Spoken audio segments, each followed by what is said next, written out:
graça e a paz de nosso Senhor e Salvador Jesus Cristo. É um prazer estarmos aqui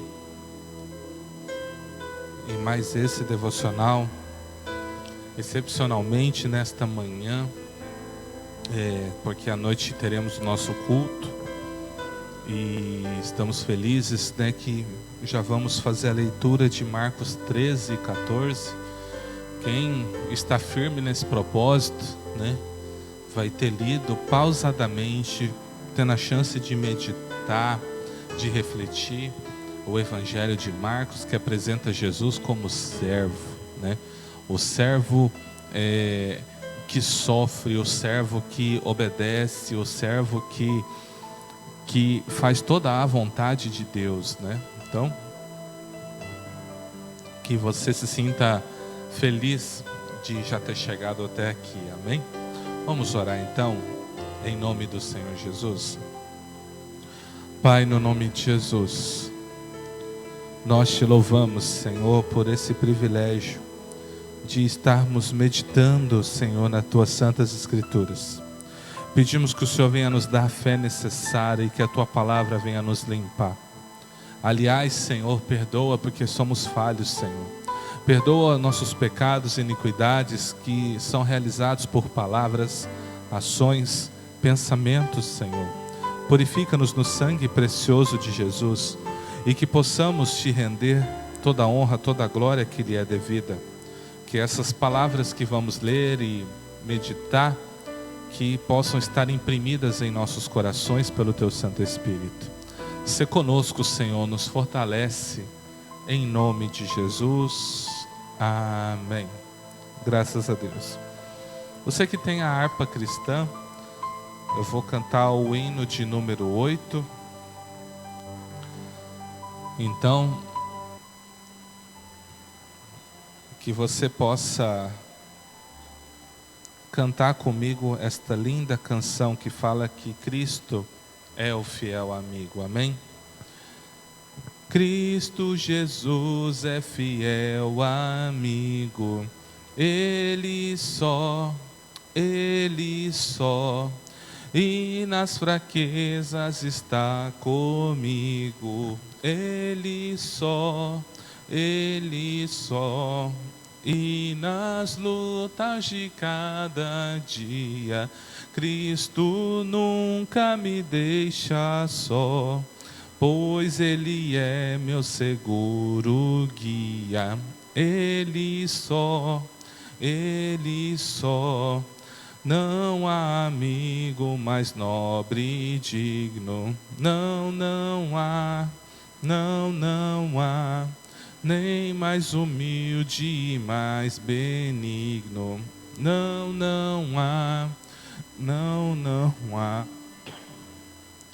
E nas lutas de cada dia, Cristo nunca me deixa só, pois Ele é meu seguro guia, Ele só,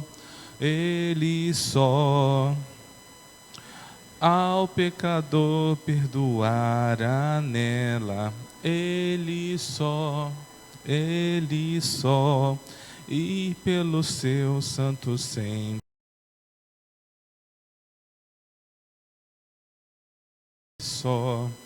E nas lutas de cada dia, Cristo nunca me deixa só, pois Ele é meu seguro guia, Ele só. Deus em seu Filho se ha comprazido, nele só, mas sua glória me ha repartido, dele só. E nas lutas de cada dia, Cristo nunca me deixa só, pois Ele é meu seguro guia, Ele só. Nele nós temos um firme guia, nele só, nele só. A noite enche de alegria, Ele só, Ele só. E nas lutas de cada dia, Cristo nunca me deixa só, pois Ele é meu seguro guia, Ele só, Ele só. Glória a Deus, aleluia. Bendito seja o nome do Senhor, né? Jesus Cristo, Ele é o nosso melhor e maior amigo, né? E Ele nunca vai nos decepcionar. Ele tem a melhor direção, a melhor decisão. E diante de tantas más notícias, é Ele quem nos sustenta na presença dEle. Então, fique firme em Jesus, seja de fato um amigo ou uma amiga de nosso Senhor. Marcos capítulo 13, que é o sermão profético, o princípio das dores. E saindo ele do templo, disse-lhe um dos seus discípulos: Mestre, olha que pedras e que edifícios. E respondendo Jesus, disse-lhes: Vês estes grandes edifícios? Não ficará pedra sobre pedra que não seja derribada. E assentando-se ele no Monte das Oliveiras, de fronte ao templo, Pedro, Tiago e João e André lhe perguntaram em particular: Dize-nos quando serão essas coisas e que sinal haverá quando todas essas estiverem para se cumprir? E Jesus respondendo-lhes começou a dizer: Olhai que ninguém vos engane, porque muitos virão em meu nome dizendo: Eu sou Cristo, e enganarão a muitos. E quando ouvirdes de guerra e de rumores de guerra, não vos perturbeis, porque assim deve acontecer, mas ainda não será o fim. Porque se levantará nação contra nação, e reino contra reino, e haverá terremotos em diversos lugares, e haverá fomes, e isso será o princípio das dores. Mas olhai por vós mesmos, porque vos entregarão aos concílios, às sinagogas, e sereis açoitados, e serei apresentado ante governadores e reis, por amor de mim, para lhes servir de testemunho. Mas importa que o evangelho seja primeiramente pregado entre todas as nações. Quando, pois, vos conduzirem para vos entregarem, não estejais solícitos de antemão pelo que haveis de dizer, mas o que vos for dado naquela hora, isso falai, porque não sois vós o que falai, mas o Espírito Santo. E o irmão entregará à morte o irmão, e o pai o filho, e levantar-se-ão os filhos contra os pais, e os farão morrer. E sereis aborrecidos por amor do meu nome, mas quem perseverar até o fim será salvo. Nessa primeira sessão das instruções do monte, os discípulos mostram para Jesus o quão bonito é o templo. E Jesus fala: olha, eu tenho algo para dizer para vocês, isso aqui vai ser destruído. E aí os discípulos ficaram se indagando e questionando: Senhor, como será o fim das coisas? Quando vai acontecer tudo isso? Então Jesus começa a dizer: olha, vocês têm que ficar atentos às coisas que vão acontecer. Isso são prenúncio do fim. Então ele vai dizer: olha, vocês vão ouvir falar que está tendo guerras. Vocês vão ouvir falar que está tendo fome. Vocês vão ouvir falar que muitas doenças estão se levantando. Vocês vão ouvir falar que vai haver perseguição aos filhos de Deus. Mas tudo isso é o início, é o começo, é o que está iniciando o período de dores, que seria no caso a grande tribulação.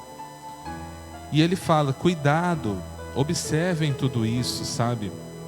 Fiquem atentos aos tempos e estações que Deus estabelece pelo seu próprio poder. Então Jesus está alertando a mim e a você a observar tudo que está acontecendo. O que está acontecendo hoje com a gente é o princípio das dores. Nós estamos ouvindo falar de guerras? Estamos. rumores de guerra? Estamos. Estamos ouvindo falar de doenças? Estamos, né? Estamos vivendo uma agora, né? Estamos ouvindo falar de perseguição? Estamos. Tem muitos cristãos sendo perseguidos no mundo. Estamos ouvindo falar que filho está contra pai, pai está contra filho? Estamos. Então veja, os sinais estão sendo manifestos para que o reino de Deus venha se estabelecer com glória e poder, né? Ele se iniciou na minha e na sua vida, mas a manifestação visível do reino milenar de nosso Senhor já começou o princípio das dores, para que nós possamos estar apercebidos quando o nosso Senhor vai voltar.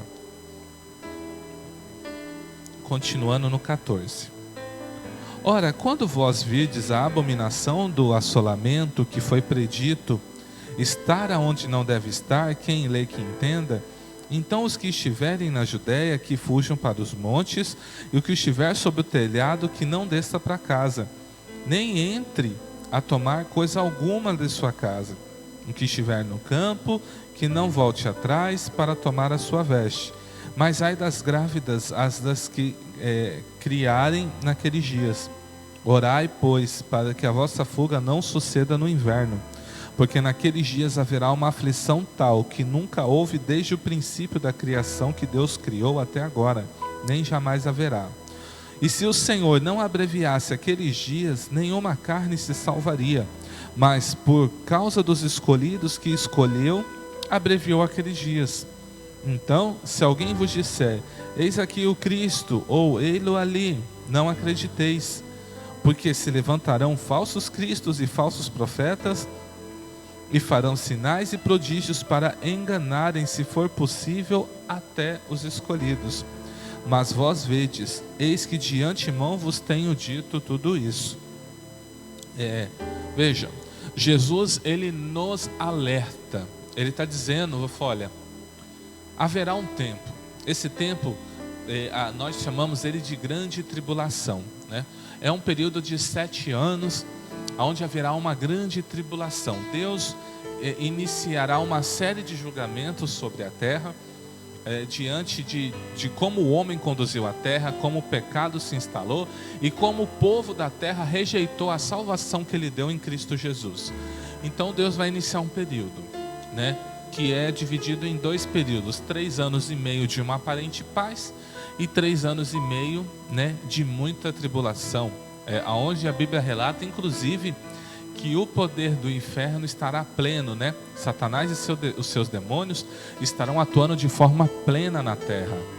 O texto de Apocalipse chega a dizer o seguinte: ai dos homens da terra, porque Satanás está no meio de vós. Então será um período muito tenebroso. Essa abominação da desolação que ele fala aqui significa que o anticristo, quando ele se manifestar, ele vai tentar fazer uma coisa. Haverá um templo de adoração a Deus. Ele vai entrar, todo mundo, o povo de Israel vai acreditar que ele é o Messias, tá? E lá ele vai proibir as ofertas, os sacrifícios, né? E ele vai proibir a adoração a Deus. Então ele vai cometer uma abominação lá dentro do templo. E aí ele fala, fiquem atentos a esse tipo de coisa. Se você vê a internet, um dos rabinos mais influentes de Israel, se eu não me engano, ele é o número 3 do mundo de influência. Ele disse que já está em conversa com o Messias. Ou seja, ele está conversando com o anticristo. Ele conhece o anticristo, ele está em amizade com o anticristo. Então, se ele chegar e anunciar, eis aqui o Messias, Israel inteiro vai acreditar nesse rabino. Você entende o que está para acontecer? É algo muito sério. Então, o tempo de brincar acabou. O tempo de viver uma vida no muro acabou. Sabe? Deus está dando uma chance. Eu tenho visto essa questão do isolamento social como uma grande chance que você tem de buscar a Deus, de se firmar em Deus e esperar de fato a volta de nosso Senhor. Jesus vai voltar amanhã? A Bíblia diz que ninguém sabe, Mas você estaria pronto se ele voltasse amanhã ou hoje? Você estaria pronto? Você estaria pronto para isso? Versículo 24. O sermão profético continua a vinda do Filho do Homem. Ora, naqueles dias depois daquela aflição, o sol se escurecerá, a lua não dará sua luz, as estrelas cairão do céu e as forças que estão no céu serão abaladas. Então verão vir o Filho do Homem nas nuvens com grande poder e glória, e ele enviará os seus anjos e ajuntará os seus escolhidos desde os quatro ventos da extremidade da terra até a extremidade do céu. Aprendei, pois, a parábola da figueira: quando já o seu ramo se torna tenro e brotam as folhas, bem sabeis que está próximo o verão. Assim também vós, quando virdes suceder essas coisas, sabei que está perto as portas. Na verdade vos digo que não passará esta geração sem que todas essas coisas aconteçam. Passará o céu e a terra, mas as minhas palavras não passarão. Jesus agora, ele fala da sua volta. Ele vai dizer o seguinte: vocês observaram a figueira? Vocês observaram? Quando a figueira ela começa a dar as suas folhas, os seus frutos, é porque o verão já está próximo. Então ele fala o seguinte: assim como a figueira prenuncia uma estação, olhe essas coisas que eu estou falando para vocês. Olhe se está tendo guerras, rumores de guerras, pestes, fome, perseguição, famílias uma contra a outra. Tá vendo? O Messias já se manifestou em Israel. Observe tudo isso. O falso Messias, né? O anticristo. Observe tudo isso. Quando tudo isso se manifestar, eu estou pronto para vir. A minha vinda se dará a qualquer momento. Então acautelai-vos, ficai atentos e vigilantes. 32. Mas daquele dia e hora ninguém sabe, nem os anjos que estão no céu, nem um filho, senão o Pai. Olhai, vigiai e orai, porque não sabeis quando chegará o tempo. É como se um homem partindo para fora da terra deixasse a sua casa e desse autoridade aos seus servos, e cada um a sua obra, mandasse ao porteiro que vigiasse. Vigiai, pois, porque não sabeis quando virá o Senhor da casa, se à tarde, se à meia-noite, se ao cantar do galo, se pela manhã, para que, vindo de improviso, não vos ache dormindo. E essas coisas que eu vos digo a todos: vigiai. Que palavra forte, né? O nosso Senhor dizendo para mim e para você: vigie. Você não sabe o dia que eu venho, a hora que eu venho. Eu posso vir qualquer hora, qualquer minuto, qualquer segundo. E se quando eu chegar, você não estiver pronto? Você não estiver pronto? Como vai ser? Você entendeu quão sério que é isso? Então que você reflita muito bem sobre isso, se você está se preparando para a volta de nosso Senhor Jesus Cristo. Capítulo 14. Perdão. Dali a 2 dias era a Páscoa e a festa dos pães asmos. E os principais dos sacerdotes e escribas buscavam como prenderiam com dolo e o matariam. Mas eles diziam: não na festa, para que porventura não faça alvoroço entre o povo. Jantar em Betânia.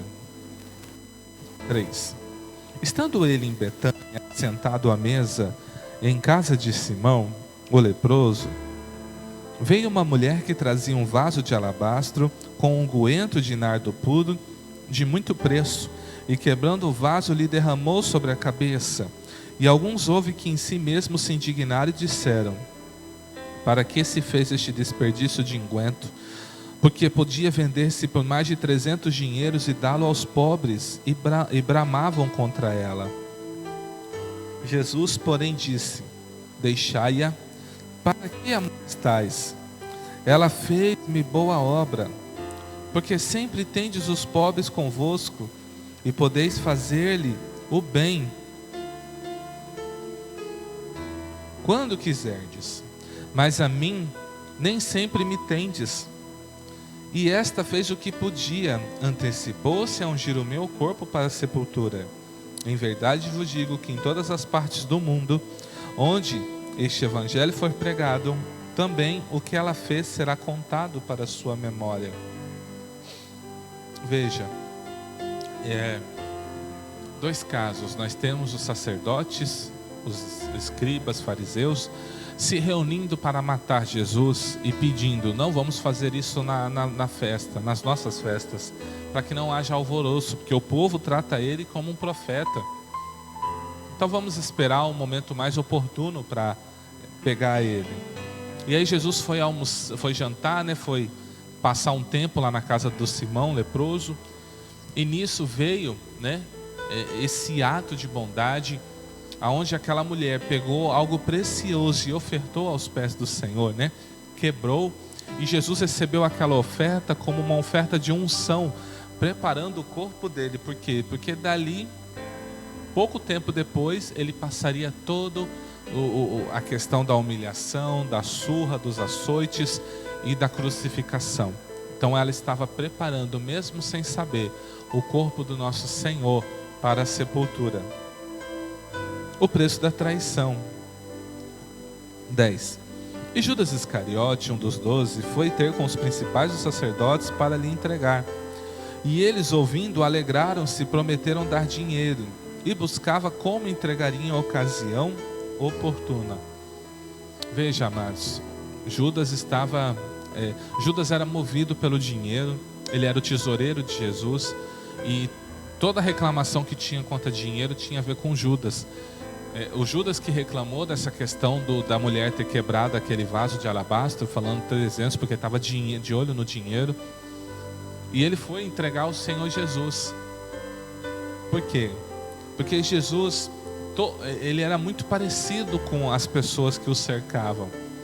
Então, como eles iam armar uma cilada para Jesus, ele tinha que ter alguém para apontar quem era Jesus. Jesus literalmente se fez semelhante a nós, até no jeito de vestir, de portar, de tal maneira que era difícil distinguir quem era Jesus, quem era Pedro, quem era Tiago, Então isso é muito fascinante, mostrando a humildade do nosso Senhor. Versículo 12, a última Páscoa, a Santa Ceia.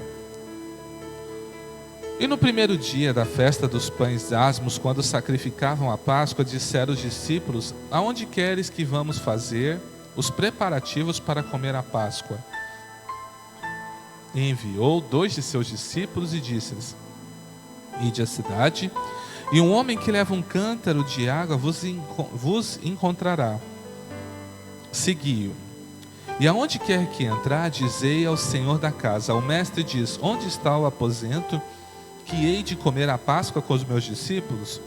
E ele vos mostrará um grande cenáculo mobiliado e preparado. Preparai ali.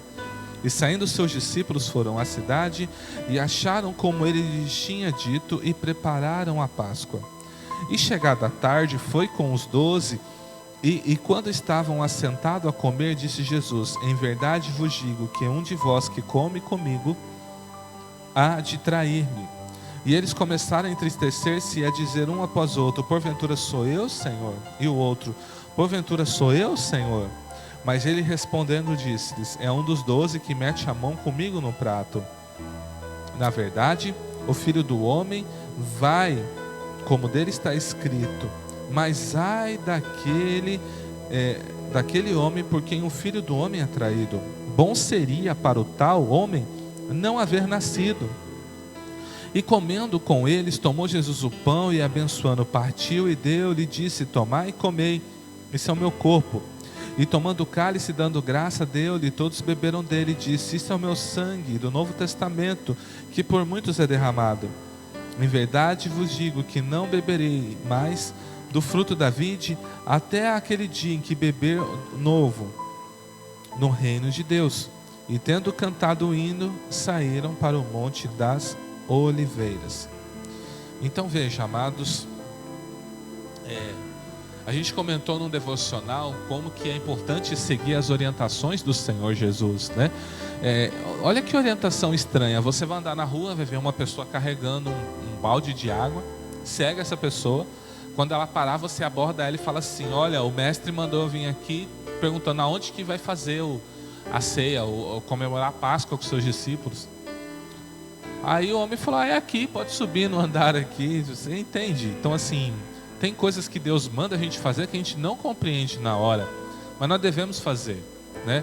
Se Deus mandou, me orientou a ir a um lugar ou falar determinada coisa, eu tenho que estar disposto a isso. Eu tenho que obedecer ao Senhor para não entristecer o Espírito Santo de Deus, né? Que nos deu aquela direção, que nos deu aquela revelação. Então, isso é fascinante. E quando eles estão ceando lá, Jesus, falando com os 12, disse: olha, um de vocês vai me trair. Melhor que o que fosse me trair, não tivesse nem nascido. Mas, infelizmente, isso vai acontecer.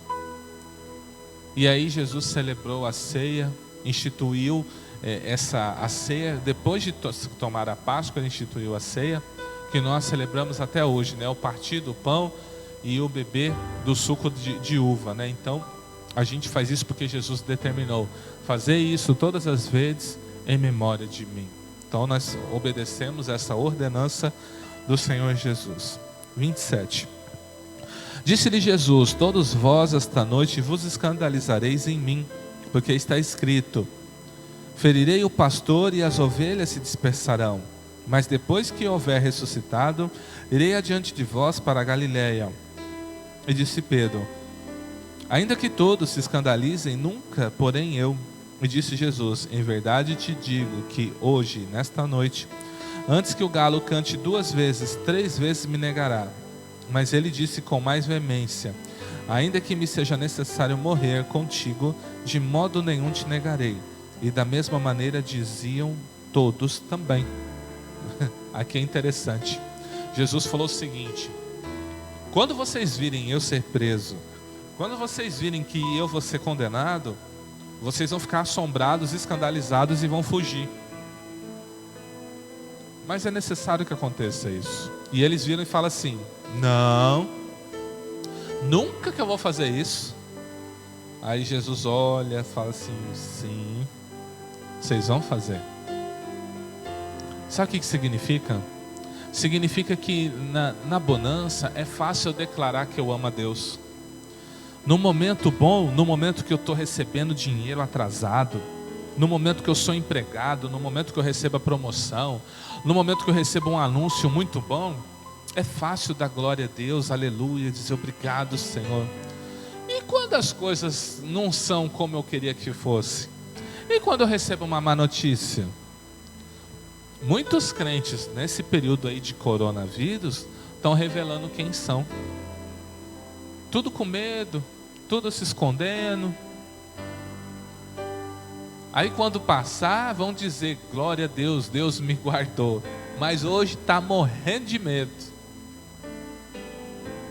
Então veja, meus irmãos, é numa tribulação, é numa situação como essa, que nós vemos, né, se nós servimos ou não a Deus. É muito sério isso, né?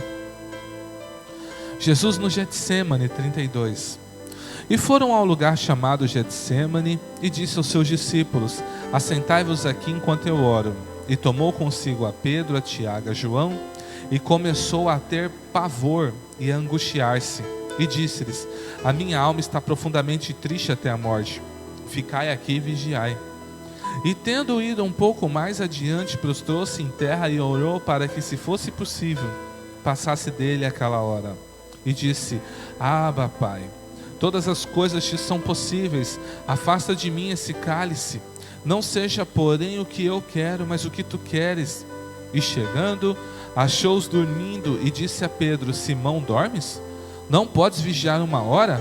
Vigiai e orai, para que não entres em tentação. O espírito, na verdade, está pronto, mas a carne é fraca. E foi outra vez e orou, dizendo as mesmas palavras. E voltando, achou-os outra vez dormindo, porque os seus olhos estavam carregados e não sabiam o que responder-lhe. E voltou 3ª vez e disse-lhes: dormi agora e descansai. Basta, é chegada a hora.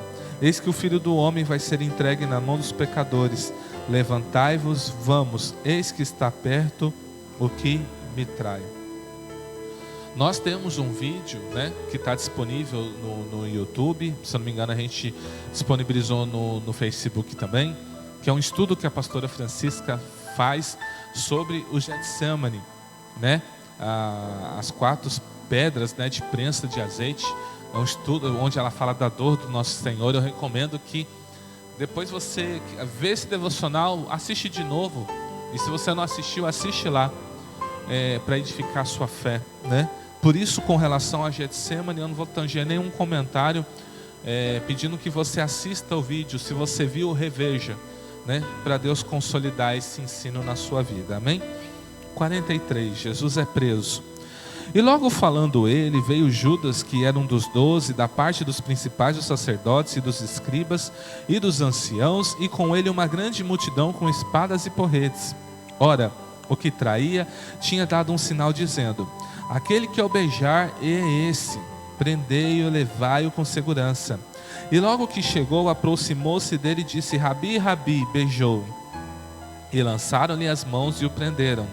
E um dos que estavam ali presentes, puxando a espada, feriu o servo do sumo sacerdote e cortou-lhe uma orelha.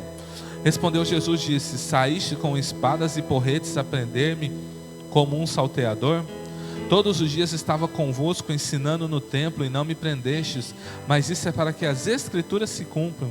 Então, deixando-os, todos fugiram, e um jovem os seguia, envolto um lençol sobre o corpo nu, e lançaram-lhe as mãos.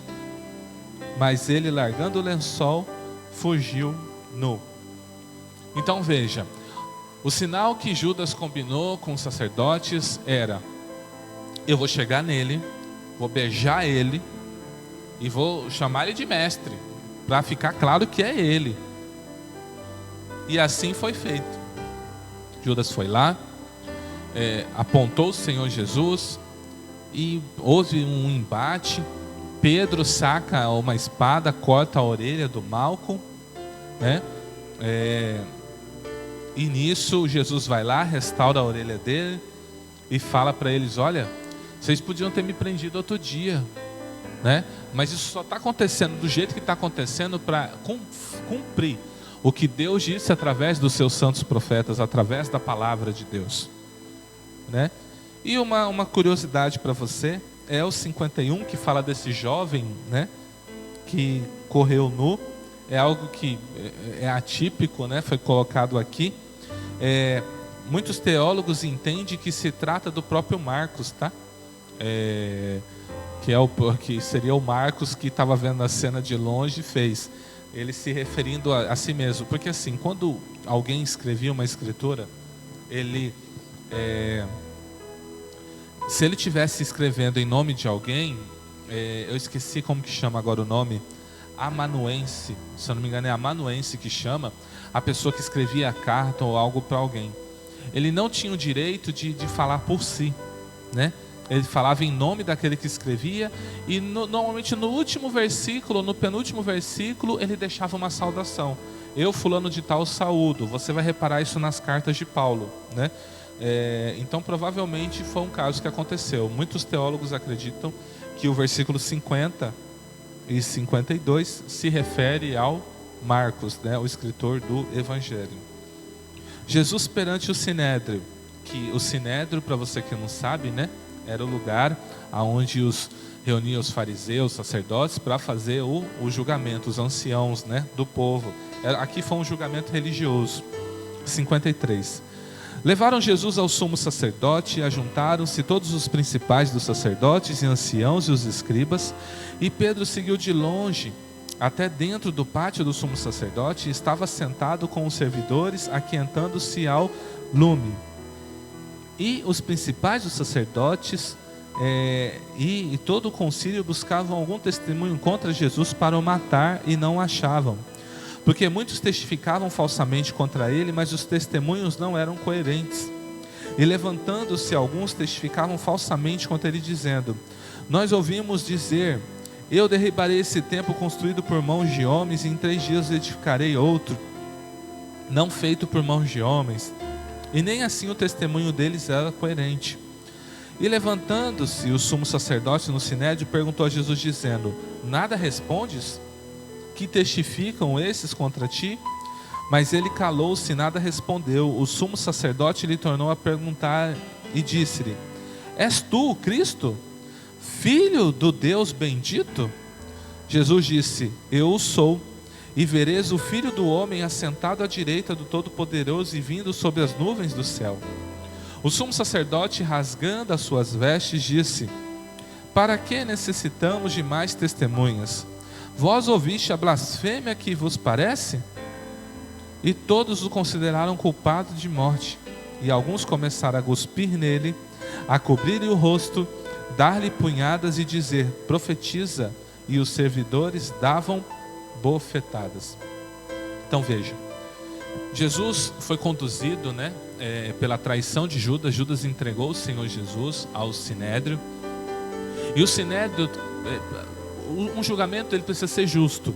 Ele precisa de no mínimo 2 testemunhas que confirmem o testemunho que a pessoa cometeu um pecado de morte segundo a lei de Moisés. E quando eles estão lá vindo, os testemunhos não se batiam. Tinha algo assim que não dava a força que eles precisavam.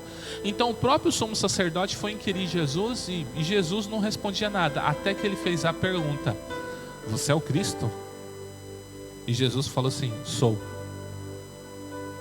E vocês vão me ver descendo com glória, trazendo a glória do reino de Deus para a terra.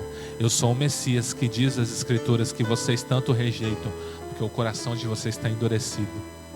Então quando ele disse aquilo, quando eles viram que o Messias, que eles não acreditavam que era, mas para nós ele é o Messias, quando eles viram que Jesus estava lá se declarando Messias, mas cabisbaixo, então eles começaram a zombar, a rasgar veste, começaram a fazer um monte de coisa. Batiam em Jesus, tampavam, vinham de todos os lados batendo nele, falando assim: revela aí quem que foi que te bateu. Você não é o prometido de Deus? Revela. Olha a humilhação que nosso Senhor passou. Pedro nega Jesus, 66. Estando Pedro embaixo, no átrio, chegou uma das criadas do sumo sacerdote. E vendo a Pedro que estava se aquentando, olhou para ele e disse: tu também estavas com Jesus o Nazareno. Mas ele negou, dizendo: não conheço e nem sei o que dizes. E saiu fora ao alpendre, e o galo cantou. E a criada, vendo outra vez, começou a dizer aos que estavam ali: esse é um dos tais. Mas ele negou outra vez. E um pouco depois, os que estavam ali disseram outra vez a Pedro: verdadeiramente tu és um daqueles, porque também é galileu. E ele começou a imprecar e jurar: não conheço esse homem de quem falais. E o galo cantou segunda vez. E Pedro lembrou-se da palavra que Jesus lhe tinha dito: antes que o galo cante 2 vezes, 3 vezes me negarás tu. E retirando-se dali, chorou. Olha a situação do Pedro. Jesus está preso. Ele está observando de longe o julgamento. Ele está vendo Jesus tendo o rosto coberto, tomando tapa de tudo quanto é lado, tapa, chute, cuspida, e ele zombando: fala se é o Cristo, fala. Quando Pedro viu aquilo, chega uma pessoa e fala assim: você também é, ou seja, você tem que ir para lá apanhar junto dele. Ele falou: o quê? Conheço esse homem não. E nisso se cumpre a revelação que o Espírito Santo deu ao Senhor Jesus.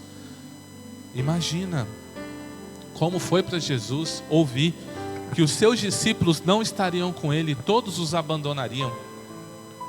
E que inclusive Pedro, que era alguém muito estimado para Jesus, que ele negaria ao Senhor 3 vezes. 3. E ainda havia um sinal: o galo. O galo foi o sinal que Pedro negou.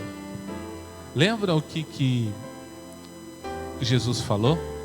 Jesus disse assim: aquele que me confessar diante dos homens, eu o confessarei diante de meu Pai e de seus anjos. Aquele, porém, que me negar diante dos homens, eu o negarei diante do Pai e dos homens. Eu creio, irmãos, que essa palavra veio bem nessa hora no coração do Pedro. Sabe por quê? porque falou que ele lembrou que Jesus tinha dito que o galo, aqui no 72, que o galo ia cantar 2 vezes e ele já teria negado Jesus 3. E diz que ele saiu dali para chorar, entendendo o que ele fez com o nosso Mestre e Senhor. Quantas vezes eu e você temos negado a Jesus? Às vezes esse corona tem feito eu e você negar o Senhor Jesus, sabia? Eu espero que nós já lemos aqui 14 capítulos de Marcos até agora. E se a sua fé não subiu, então eu vou ficar um pouco preocupado. Se esse medo não saiu, se você não se estabilizou em Deus, então algo tem que ser feito na sua vida. Eu acho que é tempo de você fazer como Pedro, se retirar e chorar. Acho que é tempo de você chorar e falar: Deus, não é possível que eu ainda caminho no medo. Não é possível, meu Deus, que a minha fé ainda não está edificada diante de tanta palavra que está sendo enxertada em mim nesses últimos dias. Uma semana de palavra você está recebendo, meu irmão, todo dia. Os nossos devocionais estão demorando de 40 a 50 minutos. Todo dia você está recebendo aí na sua casa palavra de Deus, palavra de Deus. Então eu quero convidar você a fazer uma oração de ousadia, pedindo ao Senhor que te dê força, pedindo ao Senhor que te consolide, pedindo ao Senhor, abençoe você e sua família. Porque, olha, irmãos, eu pensando comigo esses dias aqui, né? Fevereiro e março, olha a palavra que Deus nos deu: família.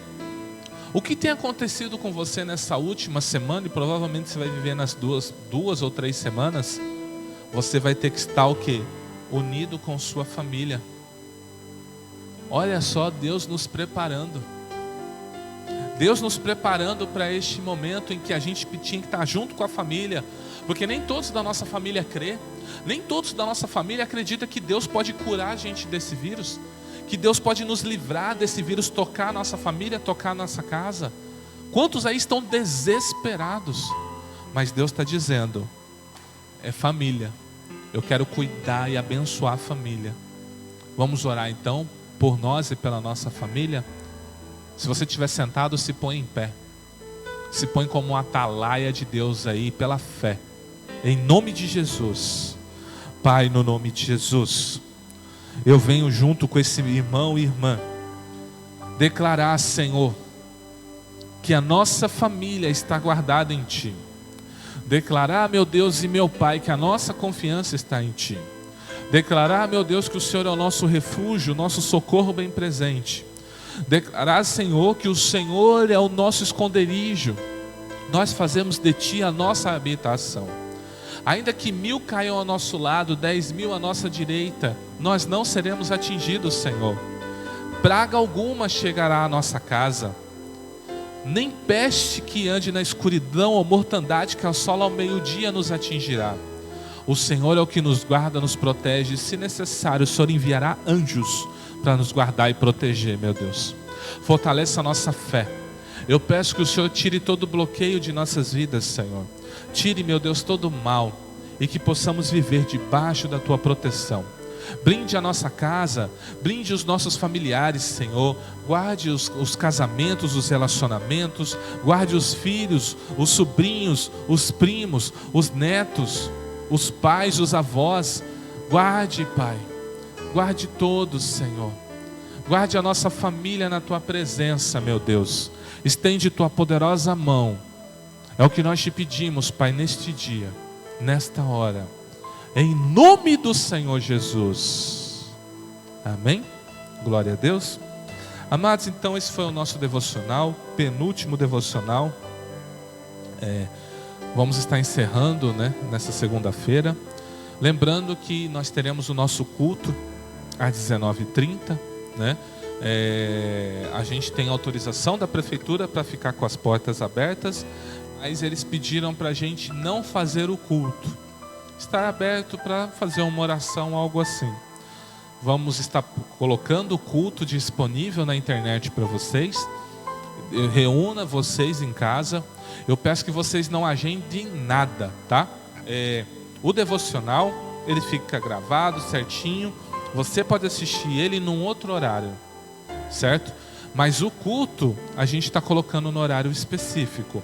Essa semana, excepcionalmente, a gente substituiu o culto de quinta pelo devocional. Mas o culto de domingo será transmitido normalmente.